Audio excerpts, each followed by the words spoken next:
নমস্কার বন্ধুরা, হালাইমের কুকিং চ্যানেলে আবার রেসিপি নিয়ে চলে এলাম। দেখো, নতুন আলু দিয়ে আজকে হাঁসের ডিম রান্না করব। প্রথমে কড়াটা আমি বসিয়ে দিয়েছি আর ডিমগুলো সিদ্ধ করে নিয়ে নুন, হলুদ, সামান্য লঙ্কার গুঁড়ো মাখিয়ে রেখেছি, সেগুলোকে এবার ভেজে নেব।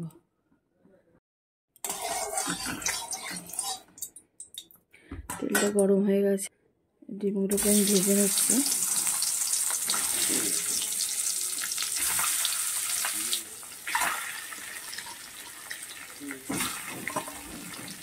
লাল লাল করে ভেজে নেব ডিমগুলোকে। দেখো বন্ধুরা, ডিমটা আমার ভাজা হয়ে গেছে, আমি ডিমগুলোকে তুলে নিচ্ছি।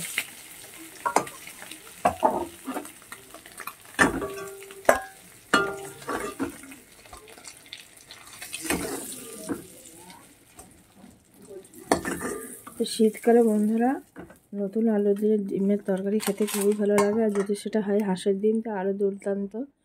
দেখো, এবার সামান্য তেল দিয়ে দিচ্ছি,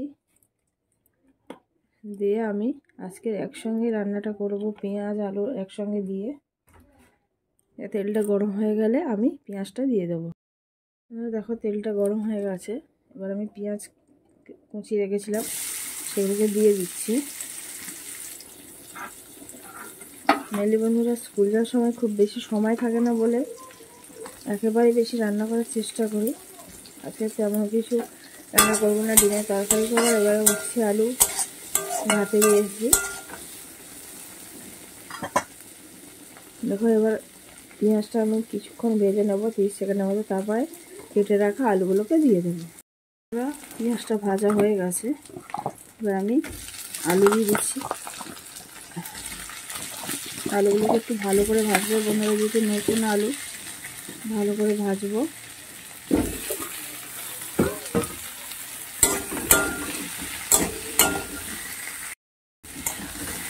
বন্ধুরা, আলুটা কিছুটা ভাজা হয়েছে, পুরোপুরি ভাজা হয়নি। এবার আমি কিছুটা রসুন গ্রেট করে রেখেছিলাম সেটা দিয়ে দিচ্ছি। দিয়েও আমি মিনিটের মতো রসুনটাকে ভেজে নেবো আলুর সাথে। একটা টমেটো কুচিয়ে রেখে দিয়েছিলাম, সেটা দিয়ে দিলাম। কাঁচা লঙ্কা কুচিয়ে রেখেছিলাম, দুটো দিয়ে দিলাম। আর তার সঙ্গে কিছুটা আদা গ্রেট করে রেখেছিলাম, সেটাও দিয়ে দিচ্ছি। বন্ধুরা, এক পাকেই রান্নাটা করা হয়, খেতে খুবই ভালো লাগে, আলাদা করে ভাজার প্রয়োজন হয় না, আর খুব বেশি তেল মশলারও দরকার নেই। হাঁসের ডিমে একটু মশলা বেশি লাগে, কিন্তু একসঙ্গে রান্না করলে তো মশলা দেওয়ার দরকার নেই। খুব সিম্পল, কম তেল মশলায় রান্না, কিন্তু খেতে লাগে অসাধারণ। দেখো, আরও মিনিটখানে আমি কষিয়ে নিয়ে হলুদ লঙ্কা দেবো। আর হলুদ গুঁড়ো দিয়ে দিচ্ছি, লঙ্কা গুঁড়ো দিয়ে দিচ্ছি, স্বাদ অনুযায়ী লবণ দিয়ে দিলাম। আর অন্য কিছু দেবো না, নামাবার আগে গরম মশলা দিয়ে দেবো। ভালো করে এগুলোকে কষিয়ে নেবো। দেখো বন্ধুরা, ভালো করে মশলাগুলোকে কষিয়ে নেবো আলুর সঙ্গে।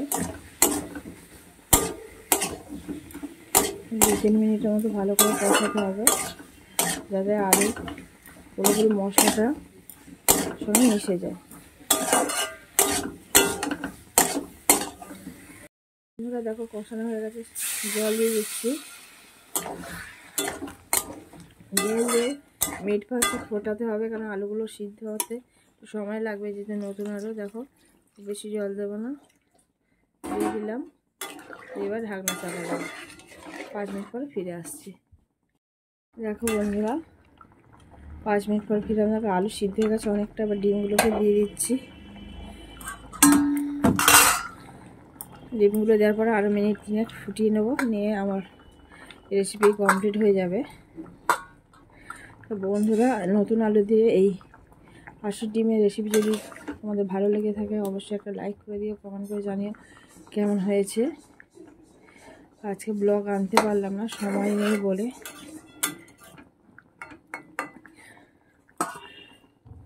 আবার ফিরে আসছি 3 মিনিট পরে। বন্ধুরা, হয়ে গেছে, এখানটা আলুটাও সিদ্ধ হয়ে গেছে, পুরো একদম সিদ্ধ হয়ে গেছে। এবার আমি সামান্য গরম মশলা দিয়ে দিচ্ছি।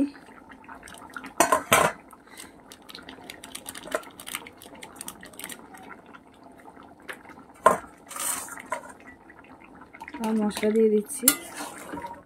এবার নামিয়ে নেব।